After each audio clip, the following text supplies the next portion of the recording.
پرون ورځ په پاکستان کې د افغان سفیر نجیب الله لور لومړی نادرکه شوې او بیا وروسته له شکنجې خوشي شوې چې اوس په روغتون کې ده.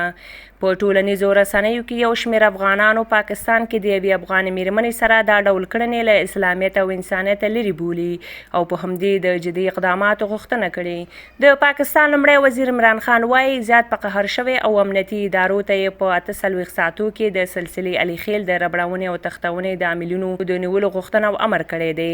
په ډیپلوماټیکه توګه پر پاکستان انتقاد دا دی چې د سفیر د کور امن څنګه خوندي نه دی او ورسره دا ډول کړنې کیږي. عمران خان امنیتي ادارو په خپل سپارښتنه کې ویلي چې د دې قضیې عاملین باید ژر تر ژره ونیول شي.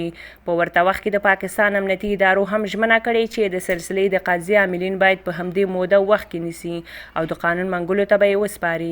تر اوسه پورې په کور دننه افغانستان کې د لوړپوړو چارواکو ترڅنګ مشهور سیاسي افغان سیرو په پاکستان کې د یوې افغان نجلۍ سره داسې کړنې په سختو ټکو غندل شوې او دا کړنې یې له شرمه ډک بللې او دا هیواد یې د بشري حقونو په نقش کې تورن کړی.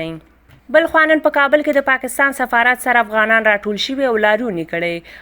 لاریون کوونکي ویلي چې د افغان ډیپلوماټ د لور تښتول او زورول د اسلامي او ګاونډیتوب او نړیوالو اصولو خلاف کار دی او باید چې پاکستان یې ژر تر ژره عاملین ونیسي او محاکمه یې کړي.